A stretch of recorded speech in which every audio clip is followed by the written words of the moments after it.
పులివెందుల్లో వైఎస్ఆర్ కాంగ్రెస్ పార్టీ కాడి వదిలేసినట్టేనా? పోలింగ్ అయితే దాదాపు 76% దాకా జరిగింది. అయితే అదంతా తెలుగుదేశం వాళ్ళే వేసుకున్నారు, వాళ్ళే దొంగ ఓట్లేశారు, వాళ్ళే గుద్దేసుకున్నారు అన్నటువంటి కోణం, తమ వాళ్ళని ఓటేయనివ్వలేదన్నటువంటి ఆరోపణలు చేస్తూ వచ్చింది. రీపోలింగ్కి సంబంధించి అడిగితే 3 చోట్ల ఒకే చేశారు. ఇవాళ 3 చోట్ల రీపోలింగ్ జరుగుతుంటే ఆ రీపోలింగ్ని బహిష్కరిస్తున్నట్టు ప్రకటించారు YSR Congress party MP Avinash Reddy. 2 polling బూత్లో జరుగుతున్న రీపోలింగ్ని బహిష్కరించారు. 15 పోలింగ్ బూత్లో కేంద్ర బలగాలతో రీపోలింగ్ నిర్వహించాలని డిమాండ్ చేశారు. 15 పోలింగ్ బూత్లో ప్రజాస్వామ్యాన్ని కూనీ చేశారంటూ ఆరోపణ చేశారు.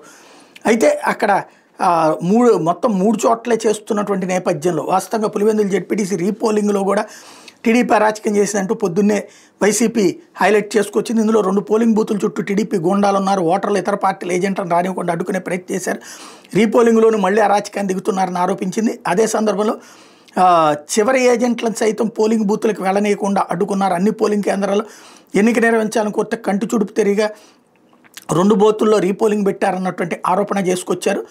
ఓవరాల్గా తక్కువ ఓట్లు ఉన్న 2 పోలింగ్ కేంద్రాలు ఎంచుకుని రీపోలింగ్ని మొహమాటానికి పెట్టారన్నటువంటి ఆరోపణ చేసుకుంటూ వచ్చారు.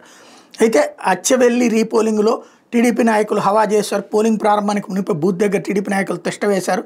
చేతిలో 100కు పైగా స్లిప్స్తో టీడీపీ నాయకులు ఉన్నారంటూ కొన్ని ఫోటోల్ని కొన్ని వీడియోస్ని కూడా వైసీపీ ఈ సందర్భంగా హైలైట్ చేసింది. అట్లాగే టోటల్గా 2 చోట్ల రీపోలింగ్ ఉంటే అచ్చివెల్లి ఈ కొత్తపల్లిలో ఈ రీపోలింగ్ 14వ పోలింగ్ కేంద్రం ఈ కొత్తపల్లిలో 1273 మంది ఓటర్లు ఉన్నారు. ఉదయం 7 గంటల ప్రారంభం కావాల్సి ఉంటే అది లేట్ అయ్యింది అన్నటువంటిది కూడా వీళ్ళు హైలైట్ చేసుకొచ్చారు.